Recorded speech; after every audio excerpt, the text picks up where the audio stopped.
નમસ્કાર વિદ્યાર્થી મિત્રો, ચાકગતિની અંદર આપણે 1 થી 28 MCQ આની પહેલાંના લેક્ચરની અંદર કમ્પ્લીટ કર્યા છે. આજે આપણે 29થી આગળ MCQ છે એ સોલ્વ કરીશું. તો શરૂ કરીએ. 29મો MCQ. 3 M દળના કણો સમબાજુ ત્રિકોણ ABCના શિરોબિંદુઓ પર મૂકેલા છે. આ ત્રિકોણની બાજુનું માપ L છે. ABને લંબ અને ABCના સમતલમાં રહેલા રેખા AX પર તંત્રની જડત્વની ચાકમાત્રા ગોતો. ચલો, આ અક્ષને અનુલક્ષીને જડત્વની ચાકમાત્રા છે એ આપણે મેળવવાની છે અને 3 દળ છે એ ABC ઉપર મૂકેલા છે. સો જડત્વની ચાકમાત્રા I ઇઝ ઇક્વલ ટુ, અહીંયા આને અનુલક્ષીને જડત્વની ચાકમાત્રા 0 થશે કારણ કે આ અક્ષ ઉપર બિંદુ છે. 0 પ્લસ C, આ જે કણ છે એને અનુલક્ષીને જડત્વની ચાકમાત્રા લઈએ તો MR સ્ક્વેર મુજબ. સો અહીંયા M અને R જે છે એ પરપેન્ડિક્યુલર એટલે કે લંબ અંતર, તો લંબ અંતર છે એનું લંબ અંતર L/2. સો L²/4 પ્લસ B માટે જડત્વની ચાકમાત્રા ML². ચલો સિમ્પલી અને તમે સાદુરૂપ આપો એટલે 4 + 1 એટલે 5/4 5/4 ml². 20 kgનો ઘન નળાકાર 20 kg 1 મીટર લંબાઈ અને ત્રિજ્યા 0.2 મીટર છે. તેની ભૌમિતિક અક્ષ પર જડત્વની ચાકમાત્રા ગોતો.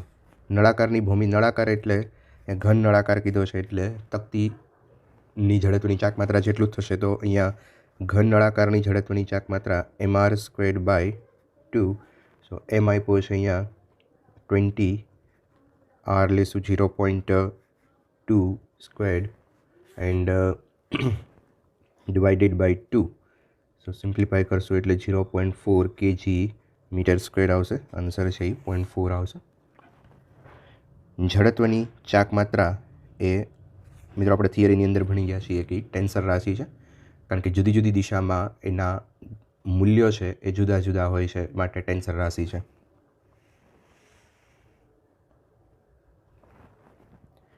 વર્તુળાકાર રિંગની જડત્વની ચાકમાત્રા તેના સમતલને લંબ અને સ્પર્શક રેખા પર જડત્વની ચાકમાત્રા કેટલી હશે? સો અહીંયા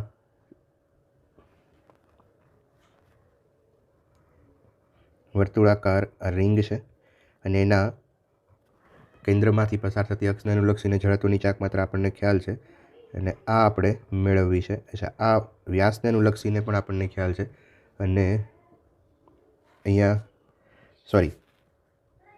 અહીંયા આ અક્ષને અનુલક્ષીને સ્પર્શક છે પણ એના બિંદુને લંબ છે. સ્પર્શક બિંદુને લંબ અક્ષને અનુલક્ષીને જડત્વની ચાકમાત્રા છે એ મેળવવી છે. તો સમાંતર અક્ષ પ્રમેય વાપરશું. I is equal two IC + MD². સો આના કેન્દ્રમાંથી રિંગ છે, રિંગના કેન્દ્રમાંથી પસાર થતી અક્ષને અનુલક્ષીને જડત્વની ચાકમાત્રા MR² અને અહીંયા આ અંતર R થશે એટલે MR² + MR² 2MR². તો અહીંયા આવશે આન્સર 2MR². 33. રિંગની તેના વ્યાસ પર જડત્વની ચાકમાત્રા ગોતવાની છે. તો રિંગ છે, અહીંયા રિંગના કેન્દ્રમાંથી પસાર થતી અક્ષને અનુલક્ષીને જડત્વની ચાકમાત્રા મેળવી ચૂક્યા છીએ. આ એનો વ્યાસ થાય, આ પણ એનો વ્યાસ થાય. સો આ અક્ષને અનુલક્ષીને જડત્વની ચાકમાત્રા IX, આ અક્ષને અનુલક્ષીને જડત્વની ચાકમાત્રા IY અને અહીંયા લંબ અક્ષ પ્રમેયનો આપણે ઉપયોગ કરીએ તો IZ is equal two IX + IY. આ બંને જડત્વની ચાકમાત્રા છે એ સમાન હોય એટલે IX is equal two IY.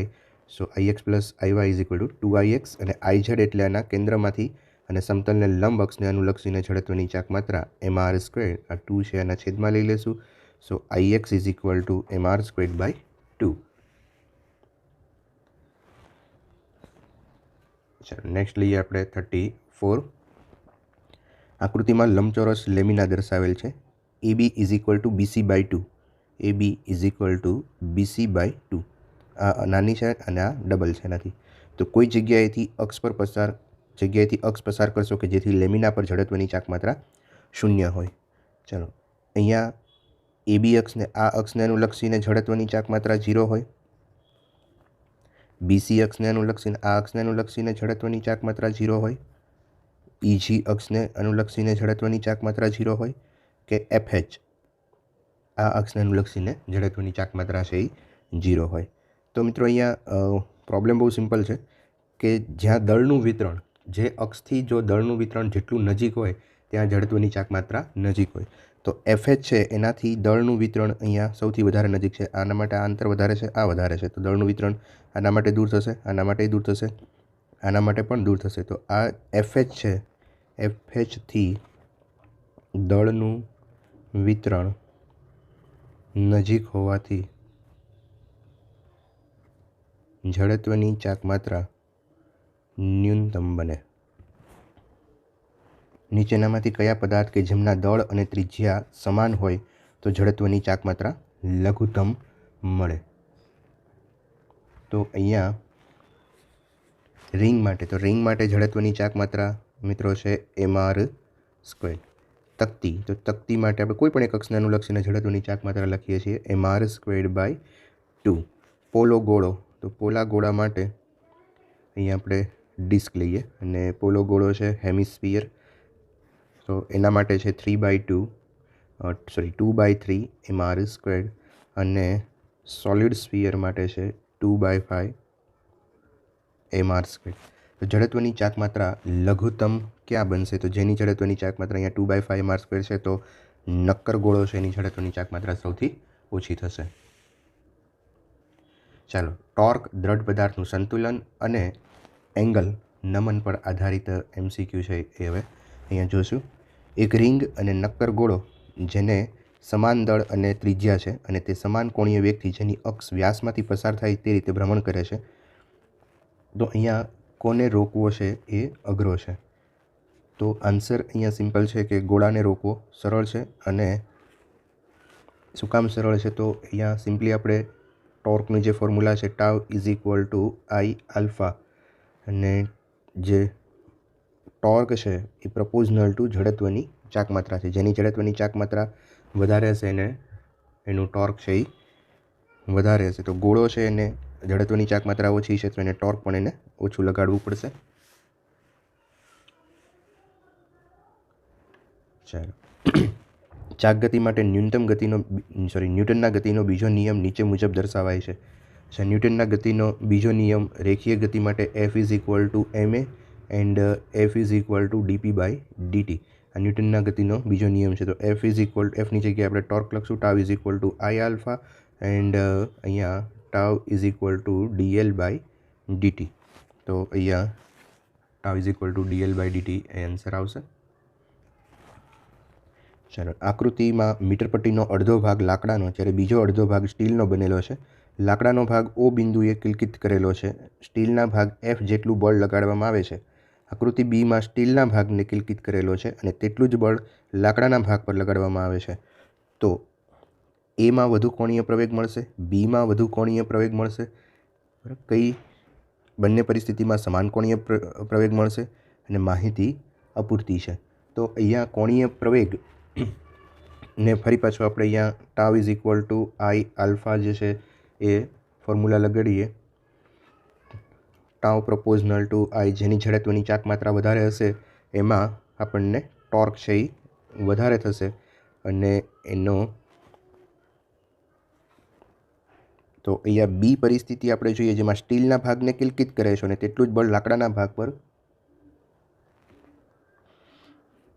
તો બી પરિસ્થિતિમાં એવું છે કે જેમાં ટાઉ = I આલ્ફા, જે I છે I ઇન્ક્રીઝ થશે તો આલ્ફા છે એ ડિક્રીઝ થશે, એટલે કે ઘટી જશે.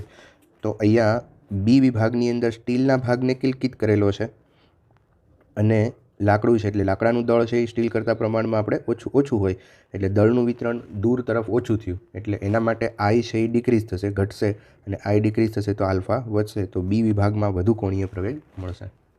0.5 મીટર ત્રિજ્યાની ભૌમિતિક અક્ષ પર જડત્વની ચાક માત્રા 2 kg/m² છે. જો તેના પરિઘ પર દોરી બાંધીને 10 ન્યૂટન બળ આપવામાં આવે તો એને અનુલક્ષીને ટોર્ક શોધવાનું છે. તો ટોર્કનું ફોર્મ્યુલા છે ટાઉ = R×F. તો અહીંયા સિમ્પલ આપણે બંને વસ્તુ આપેલી છે R અને F.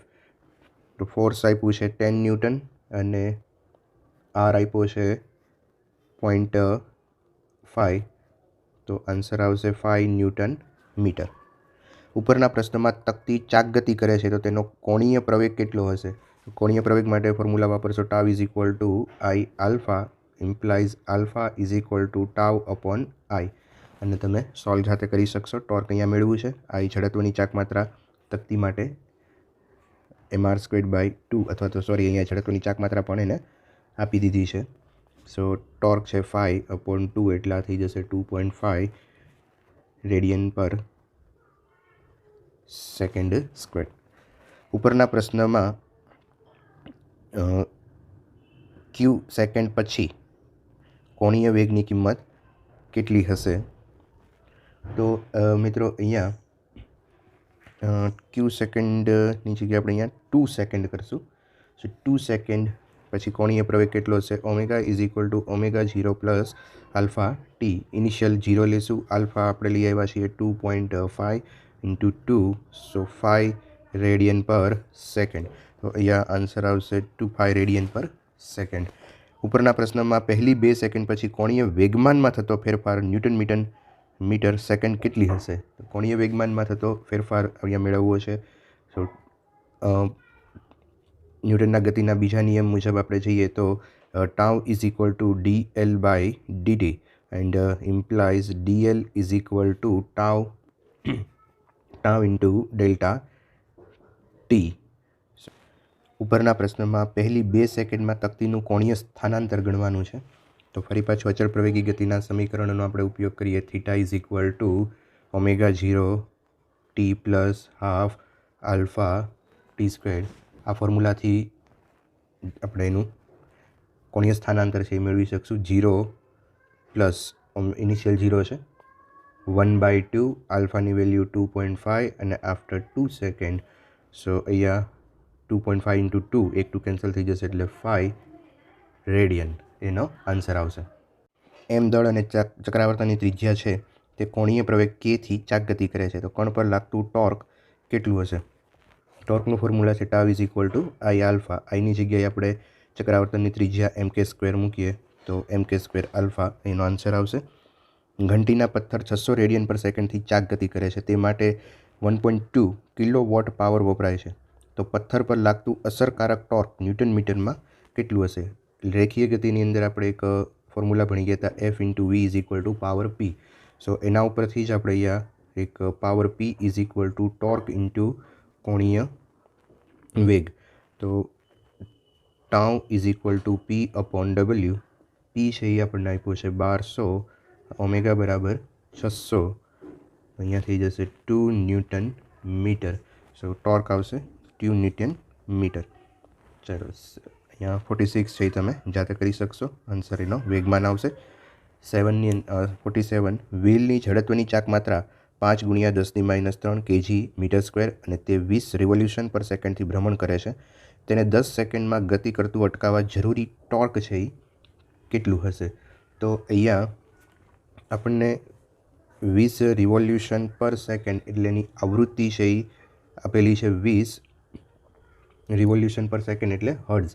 સો એના ઉપરથી ઓમેગા છે એ ફાઇન્ડ કરીએ. ઓમેગા બરાબર 2πf. સો 2πfની જગ્યાએ 20 મૂકશું એટલે આ થઈ જશે 40π રેડિયન પર સેકન્ડ. સો ઇનિશિયલ ઓમેગા છે એ 0 છે. After T is equal two 10 second any omega આપણે ઇનિશિયલ છે એ આપણને મળી ગયો છે. ઇનિશિયલ અહીંયા ઓમેગા 0 લઈએ, ફાઇનલ છે એ 0 થશે કારણ કે એને અટકાવવાનું છે. So omega is equal to omega 0 plus alpha T. Omega બરાબર 0, ઓમેગા 0 એટલે 40π પ્લસ આલ્ફા અને ટીની વેલ્યુ આપી છે 10. સો અહીંયા આ થઈ જશે માઇનસ, એક 0 કેન્સલ થઈ જશે. So alpha is equal to -4π radian per second square. વ્હીલની તેની લંબ અક્ષ પર ઝડત્વની ચાક માત્રા 2 આપી છે અને તે 60 RPMથી અક્ષ પર ચાક ગતિ કરે છે. વ્હીલની ચાક ગતિ 1 મિનિટમાં અટકાવવા માટે ખાલી જગ્યા જેટલું ટોર્ક આપણે જરૂરી છે. તો મિત્રો અહીંયા RPM છે એટલે રિવોલ્યુશન પર મિનિટ. 1 મિનિટમાં એ 60 પરિભ્રમણ કરે છે. તો એની આવૃત્તિ છે એ 60 થઈ. 1 મિનિટમાં થતા પરિભ્રમણોની સંખ્યા એને આપણે સેકન્ડમાં કન્વર્ટ કરી નાખીએ. 60/60 એટલે RPS થઈ જશે. એટલે 1 સેકન્ડમાં એ 1 પરિભ્રમણ કરે છે. તો આવૃત્તિ એની 1 બનશે. હવે અચળ પ્રવેગી ગતિના સમીકરણોનો આપણે ઉપયોગ કરીએ. So omega is equal to omega 0 plus alpha T. અટકાવવાનું છે તો એની ફાઇનલ કોણીય વેગ છે એ 0 થઈ જશે. ઇનિશિયલી અહીંયા આવૃત્તિ છે તો આવૃત્તિ omega is equal two 2πf, આવૃત્તિ 1 આપ્યું છે તો ઓમેગા બરાબર 2π થઈ જશે. પ્લસ આલ્ફા મેળવવાનો છે, 1 મિનિટને કન્વર્ટ કરીએ સેકન્ડમાં. So alpha is equal to minus π/30. હવે જરૂરી ટોર્કની વાત કરી છે તો ટોર્ક કેટલું જરૂર પડશે, તો ટોર્ક માટે અહીંયા આપણે ફોર્મ્યુલા લઈએ કે tau is equal to I alpha. Tau is equal to I alpha. So I જડત્વની ચાક માત્રા આપી છે 2 એન્ડ π/30. સો π/15 ન્યૂટન મીટર એ જડત્વની ચાક માત્રા આવશે. નિયમિત વર્તુળાકાર વ્હીલ પર અચળ ટોર્ક લાગતા કોણીય વેગમાન a0 થી 4a0 સુધી 4 સેકન્ડમાં બદલાય છે. તો ટોર્કનું મૂલ્ય કેટલું હશે? તો અહીંયા મિત્રો ન્યૂટનના ગતિના નિયમોનો આપણે ઉપયોગ કરીએ. ટોર્ક બરાબર ન્યૂટનના ગતિનો બીજો નિયમ, torque is equal two dl/dt. Change in angular momentum with respect to time. તો એન્ગ્યુલર મોમેન્ટમ એટલે કે L2 minus L1 upon dt time. હવે L2 માઇનસ L1 અંતિમ છે એ 4a0 છે માઇનસ a0 અપોન 4. તો અહીંયા આન્સર આવશે મિત્રો 3/4 a0.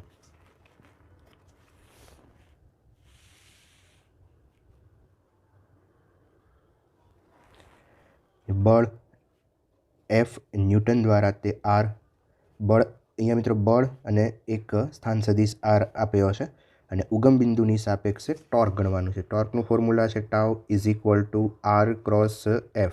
જ્યારે R ક્રોસ F હોય ત્યારે નિશ્ચાયકથી આપણે ટોર્ક છે એ મેળવવાનું હોય છે. પહેલી કોલમ હંમેશા આઈ જે કેની હોય, બીજી કોલમ આરની રાખશું. તો 3 2 3 અને ત્રીજી કોલમ છે એ બળની આવશે કારણ કે અહીંયા પહેલી R ક્રોસ F છે એટલે 2 - 3 અને 4. તો મિત્રો આનું સાદુરૂપ છે એ હું તમારા ઉપર છોડું છું. થિયરીની અંદર ખૂબ પ્રેક્ટિસ આપણે આની કરેલી છે. તો અહીંયા આન્સર છે એ 3 આવશે અને સાદુરૂપ છે એ તમે જાતે કરી શકશો.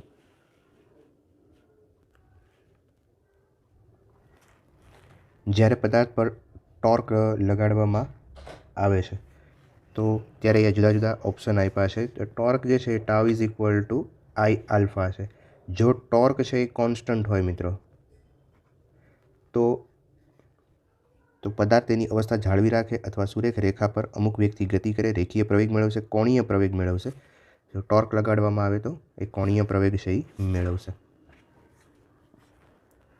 પદાર્થ પર લાગતું ટોર્ક શૂન્ય હોય ત્યારે તેનું શેનું સંરક્ષણ થશે? તો જ્યારે ટોર્ક શૂન્ય હોય tau is equal two dl/dt. જો ટોર્ક શૂન્ય હોય તો L is equal two constant થાય એટલે કે રેખીય કોણીય વેગમાનનું સંરક્ષણ થાય. નેક્સ્ટ લઈએ આપણે, જો 50 kg/m² તો તેને 10 સેકન્ડમાં અટકાવવા કેટલું ટોર્ક આપવું જોઈએ? તેનો પ્રારંભિક કોણીય ઝડપ 20 રેડિયન/સેકન્ડ છે. મિત્રો ફરી પાછું અહીંયા આજે અચળ પ્રવેગી ગતિના સમીકરણોનો ઉપયોગ કરીને તમે કરી શકો. Omega is equal to omega 0 plus alpha T. અંતિમ અટકાવવા માટેનું છે એટલે અંતિમ 0 લેશું. પ્રારંભિક છે એ 20 આપેલું છે અને આલ્ફા મેળવવા માટે અહીંયા tau is equal to I alpha, આ ફોર્મ્યુલાનો આપણે ઉપયોગ કરવો પડશે. સો અહીંયા સમય પણ આપી દીધો છે ટોર્ક લગાડવાનું, સોરી. તો અહીંયા આલ્ફા મેળવી લઈએ. ટોર્ક એના ઉપરથી મળી જશે 10 second. So alpha is equal to -2 આવશે અને અહીંયા ટોર્ક મેળવવા માટે જડત્વની ચાક માત્રા આપી છે 50 અને આલ્ફા આપણે લઈ આવ્યા 2. સો 100 અહીંયા આવશે 100 ન્યૂટન મીટર, બરાબર. ચાલો 54ની અંદર આર અને એફ આપેલા છે અને આ કોઈ અક્ષની સાપેક્ષે એના પર લાગતું ટોર્ક ગોતવાનું છે. તો નિશ્ચાયકનો ઉપયોગ કરીને તમે ટોર્ક છે એ સરળતાથી મેળવી શકો. Tau is equal to R cross F એટલે નિશ્ચાયકથી આનું ટોર્ક છે એ મળી જશે. પહેલી row I cap, J cap, K cap, બીજી રોમાં 0.5 - 2, ત્રિજીરોની અંદર 2 0 -3 આર માટે અહીં આપ્યું છે જે અને કે છે આઈ નથી એટલે આપણે એને 0 લીધો છે બરાબર. તો તમે ધ્યાનમાં રાખી શકો. તો આનો ઉપયોગ કરીને ટોર્ક છે એ મેળવી શકાશે. ચાલો આગળ જઈએ. 55 જો નિશાની એ ઘર્ષણરહિત શિરોલંબ દિવાલ પર સંતુલનમાં નથી, જો તેને સંતુલનમાં કરવી હોય તો નિશાનીની લંબાઈ ઘટાડવી, નિશાનીની લંબાઈ વધારવી, નમન કોણ વધારવો કે નમન કોણ ઘટાડવો. તો નમન કોણ જો વધારવામાં આવે તો નિશાની જે છે એ સંતુલનમાં રહે. બરાબર. અહીંયા આ રીતે દિવાલ પર નિશાની છે એ આમ રાખી હોય અને આ દિવાલ ઉપર નિશાની છે એ આ રીતે આપણે રાખી હોય તો નમન કોણ જેટલો આપણે વધારશું એટલી નિશાની છે એ સંતુલનમાં રહી શકે. બહુ સિમ્પલ ક્વેશ્ચન છે.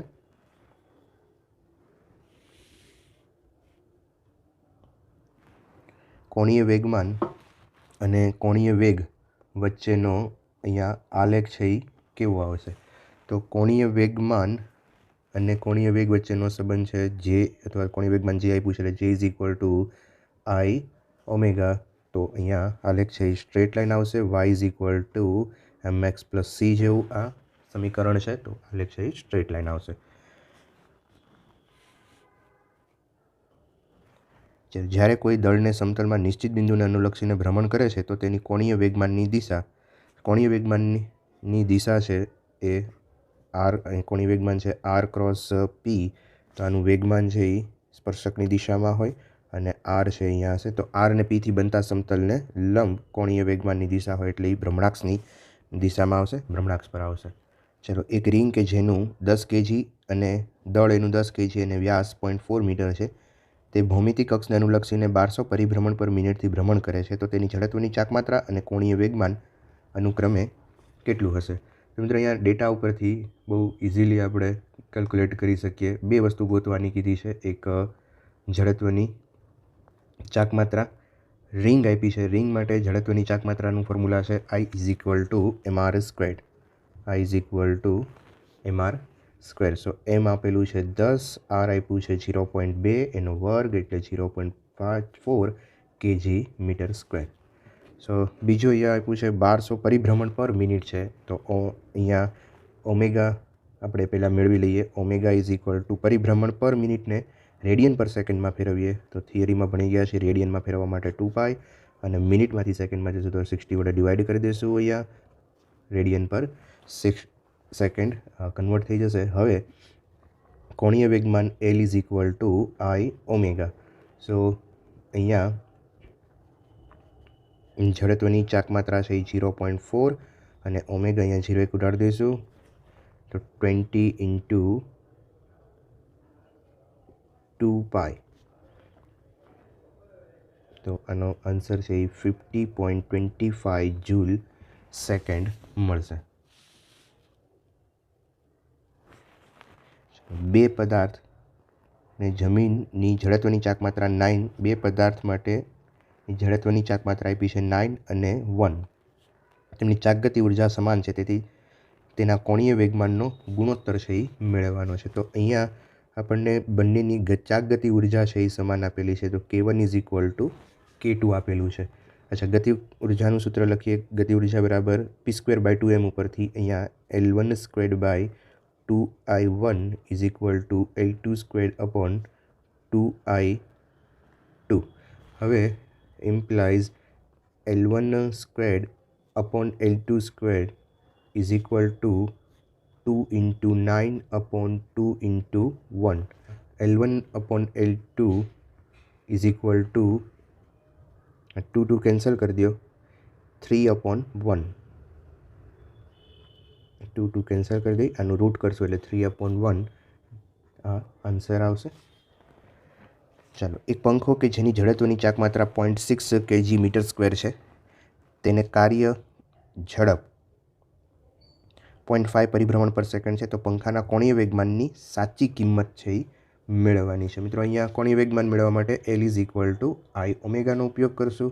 જડત્વની ચાકમાત્રા આપી છે 0.6 અને ઓમેગા પરિભ્રમણ પર સેકન્ડ છે તો પરિભ્રમણમાંથી એને કન્વર્ટ કરવું પડશે રેડિયન પર સેકન્ડમાં. સો 2π વડે મલ્ટીપ્લાય કરશું.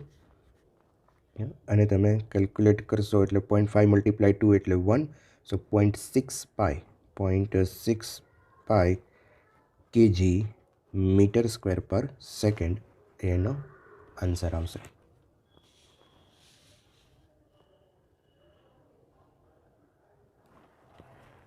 ચલો, એક એમ દળનો પદાર્થ એક્સ અક્ષને સમાંતર અચળ વેગથી ગતિ કરે છે તો ઉગમ બિંદુની સાપેક્ષ એનું કોણીય વેગમાન બદલાશે કે નહીં? તો અંદર બહુ જ અગત્યનો ક્વેશ્ચન છે. આવો એક ક્વેશ્ચન નીટની અંદર પણ પૂછાઈ ગયેલો છે. અહીંયા સપોઝ આ એક્સ અક્ષ છે અને આ વાય અક્ષ છે.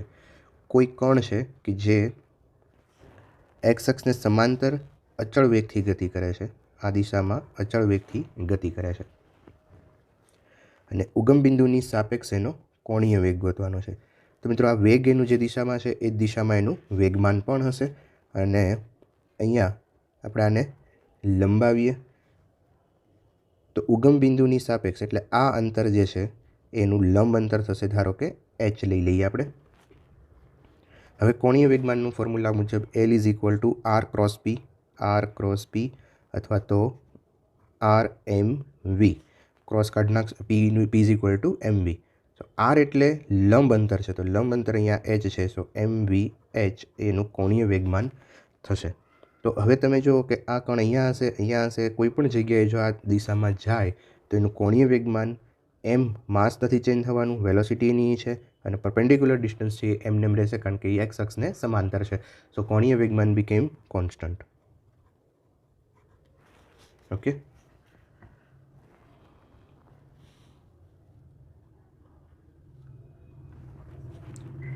ચાલો, બે પદાર્થની તેની ભ્રમણ અક્ષ પર જડત્વની ચાકમાત્રા અનુક્રમે I અને 2I છે. જો તેમના ભ્રમણની ગતિ ઉર્જા સમાન હોય તો તેમના કોણીય વેગમાનનો ગુણોત્તર છે એ આપણે મેળવવાનો છે. અચ્છા, તો અહીંયા બેની ભ્રમણની ગતિ ઉર્જા છે એ મિત્રો સમાન આપી છે. ગતિ ઉર્જા k = p²/2m ઉપરથી અહીંયા લખીએ, બરાબર. સો L = √2km. સોરી, અહીંયા I આવશે, સો અહીંયા બી I આવશે, √2im.